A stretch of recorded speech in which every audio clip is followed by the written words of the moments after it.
Hello everyone, rice, chapati, రాగి సంగటిలోకి అదిరిపోయే chicken sherwa. ఈ మసాలా పౌడర్ వేసి అప్పటికప్పుడు చికెన్ షేర్వా చేయండి, చాలా టేస్టీగా ఉంటుంది. మిగతావి ప్రాసెస్లో చూపిస్తాను.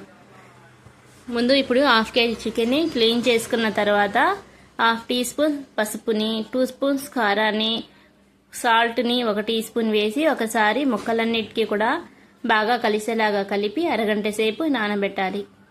ఇప్పుడు వేరే కడాయి పెట్టుకొని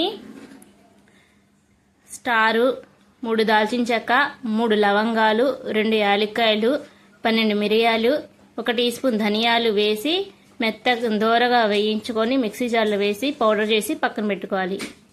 ఇప్పుడు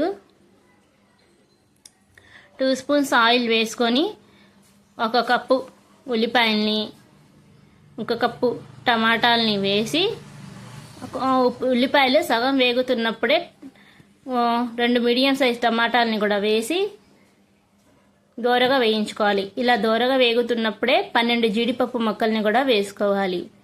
ఇలా దోరగా వేయించుకోవాలి.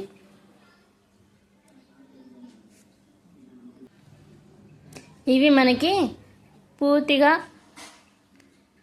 ఇలా కుక్ అయినప్పుడు ఒక ప్లేట్లోకి తీసుకొని పూర్తిగా చల్లారనివ్వాలి. ఇవి కొంచెం చల్లబడిన తర్వాత మిక్సీ జార్లోకి వేసి గ్రైండ్ చేసుకొని పక్కన పెట్టుకుందాము. ఈ ఆయిల్ కూడా వేస్ట్ అవ్వదు, మనకి తర్వాత కుక్ చేసేటప్పుడు వాడుకోవచ్చు.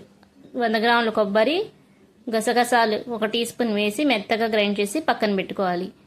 ఇప్పుడు 2 స్పూన్ల ఆయిల్ వేసి 1 బిర్యానీ ఆకుని కూడా వేసి 1 టీ స్పూన్ అల్లం వెల్లుల్లి పేస్ట్ని కూడా వేసి దోరగా వేయించుకోవాలి. ముందుగా మనం గ్రైండ్ చేసిన ఉల్లిపాయ టమాటా పేస్ట్ని కూడా వేసి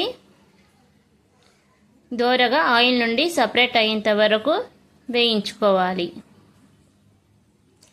ఇప్పుడు ఇలా ఆయిల్ నుండి సపరేట్ అయిపోయిన తర్వాత ముందుగా మనం గ్రైండ్ చేసి పెట్టుకున్న కొబ్బరి పేస్ట్ని కూడా వేసుకోవాలి. కొబ్బరి ఇష్టం లేని వాళ్ళు పచ్చి కొబ్బరినైనా సరే వేసుకోవచ్చు. గసగస ఇప్పుడు ఆయిల్ నుండి సపరేట్ అయ్యేంత వరకు దోరగా వేయించుకోవాలి. ఇలా వేగిన తర్వాత ముందుగా నానబెట్టిన చికెన్ని కూడా వేసి ఈ మసాలా అంతా కూడా ముక్కలకి బాగా కలిసేలాగా కలుపుకోవాలి.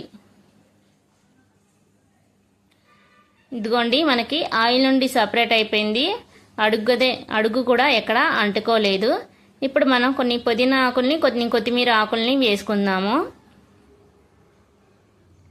ఇప్పుడు ఒకసారి కూర మొత్తాన్ని కూడా బాగా కలిసేలాగా కలుపుకోవాలి.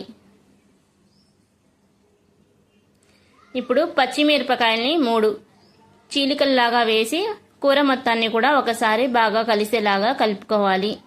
మనకి ఉప్పు కానీ కారం కానీ సరిపోకపోతే చూసి వేసుకోవచ్చు. ఇప్పుడు ముందుగానే మనం వేయించిన మసాలా పౌడర్ని వేసి కూర మొత్తాన్ని కూడా ఒకసారి బాగా కలిసేలాగా కలుపుకుందాం. 2 నిమిషాల పాటు ముక్కలన్నిటిని కూడా బాగా పట్టి వేయిస్తున్నప్పుడైతే ఇల్లంతా సువాసనతో నిండిపోయింది. ఇప్పుడు కొన్ని కొత్తిమీర ఆకుల్ని కూడా వేసుకుందాం.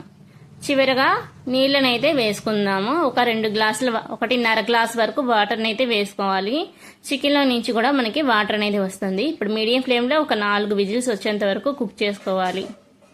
మూత తీసి చూస్తే ప్రెషర్ పోయిన తర్వాత చూడండి, మనకి ఆయిల్ పైకి తేలుతూ బాగా ఉడికిపోయింది.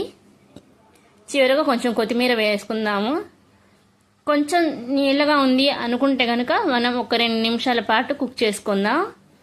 కొంచెం పల్చగా ఉన్నప్పుడే స్టవ్ అనేది ఆఫ్ చేసుకుంటే మనకి పూర్తిగా చల్లబడేటప్పటికి కూర అనేది దగ్గర పడుతుంది. చివరిగా కొంచెం కొత్తిమీర వేసి దించుకుంటే చికెన్ షేర్వా రెడీ. సబ్స్క్రైబ్ చేసుకోండి.